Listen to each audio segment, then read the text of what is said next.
Alva Deans used to say, it would be hard work. And he meant the work in the kitchen and doing the suppers and creating the soup. It would be hard work if it would not be for the fun we have doing it. I think that applies often to us too. That when we forget the playfulness, the joyfulness, the beauty of life, that something becomes a drag and treacherous and just like that sometimes I feel. Now, I'm not saying we can eliminate all the boring and all the draining experiences in our lives. We do not. But I think there is something about our attitude and whether we're open and follow what Jesus says, who invites us to be like children, like the playfulness, the joyfulness, you forget yourself, you let yourself go, and with a sense of humor that is as much worth for our faith, for our souls, for our inner spirits, as maybe the strictness and regularity and conscientiousness and following the rules and all. And here again, I'm not speaking against or for one, but generally I think as Protestants here, who sometimes in a fun way are called the frozen chosen, we err on the side of keep it all organized, straight, down to earth, follow the liturgy, dot all the I's and cross all the T's, just make sure. So where is the joy? Where is the freedom? Where is the humor? Where is the playfulness? And that, I deeply believe, is connected with faith and with Jesus too. I don't know if you ever saw that image. There is a picture of a laughing Jesus. Often we experience from Catholic background and from our own backgrounds when we think of the crucified. And there is something about the suffering Jesus, the suffering servant, that helps us connect to our own pain and to our own suffering, realizing we're not on our own with all the pain and the worry and the heaviness and the brokenness that we carry. So we have that Jesus, but where is the laughing, the joyful Jesus?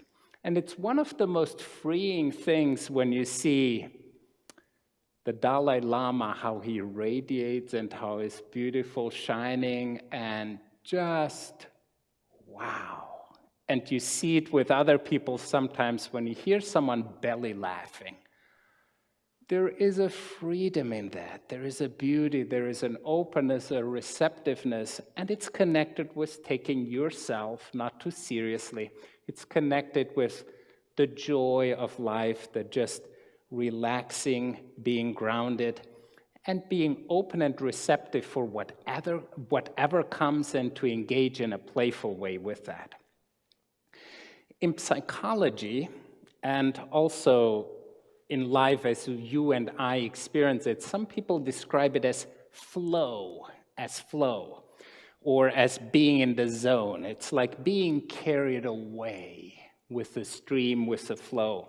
And if you are being carried away by engaging in something that makes you come alive, you lose a sense of time, a sense of self. It's kind of, you hear the voice down from the kitchen, it's time for dinner. And you hear the kids back, give me 5 more minutes, give me 10 more minutes. I want to finish this constructing this building with Lego or whatever they're engaged with. They lost the sense of time. They're in this sense of beauty and wonder and joy and fully relaxed in that.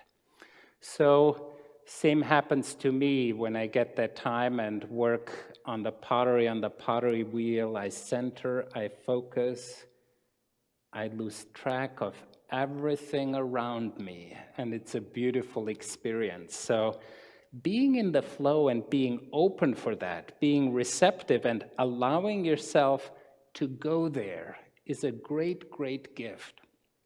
And I think it happens when we pay attention and when we tune in and follow our hearts and our soul's longing.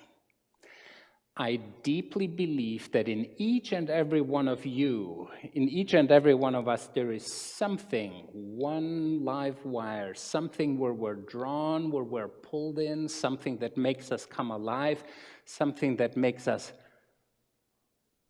just follow that. Think of Alice in Wonderland. Go down that rabbit hole and explore a whole new world. And I think this exploring, this wonder, this allowing yourself to go in, letting go all the worries, the concerns, and exploring that, isn't that freeing? Isn't that beautiful? Isn't that a sense of peace that comes over you when you go to that place?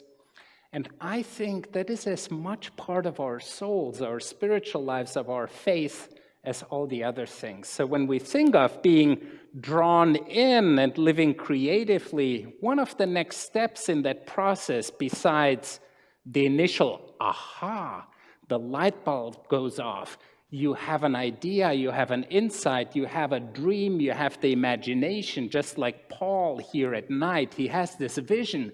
Come to us, Paul, and help us. He sees that at night, just like a dream, and he wakes up with, wow, I never imagined that. So there is this spark, there is something that makes us come alive, and to follow that, that's one step.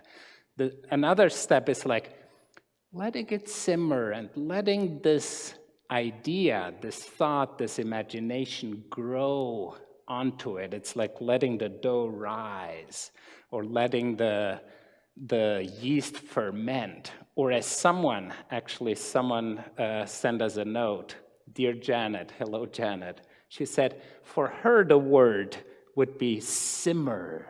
Let it simmer. Let it work itself. Because every idea, every thought, every dream needs a little bit more, some meat to it, something to grow with. And then to it, as we followed last Sunday, it was like, are you stepping out in courage? Are you bold? Are you courageous? Are you actually following that dream, that imagination, whatever grew? Are you all in for that? And along the way, when you're in, following this flow, paying attention, because along the journey, there are signs.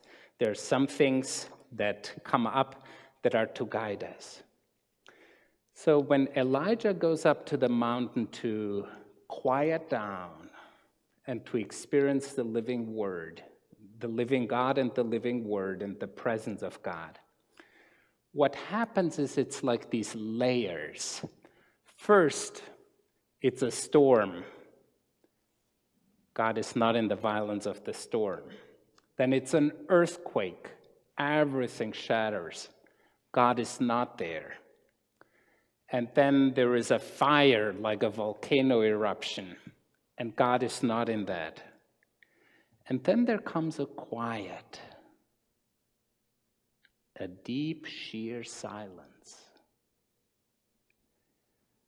Under the noise, under the distractions, under the worries, there is something else. It's not easy to get to that place. It's like, I don't know if you ever have that experience, monkey brain. Tried to shut it off, and the more I quiet down, the more the monkeys are jumping around and wanting attention. You close the door, and when your door to close, they're knocking even harder on the door. And they knock, and you kind of hunker down, and you still don't open the door, and it takes a while until they quiet down. And one of the ways how I do it is just the thought comes, I look at it, I recognize it, and I let it go. Just like a cloud. The cloud comes, you see it, you let it go. You don't fight it. It's just there, and it goes. And to go to that place and allow yourself, give yourself permission, even give yourself permission to be bored, because out of being bored, out of having nothing to do, out of not having a checklist to follow, something beautiful can come, some idea, some insight, some spark. This invitation to be drawn in to listen and go to that thin place, to that quiet place where the soul communicates with the living God, where there is a peace beyond understanding. Will you listen? Will you pay attention?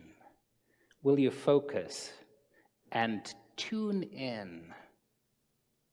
Be attuned to the living God, to the Spirit's energy that makes you, that makes us all come alive. Will you listen and pay attention?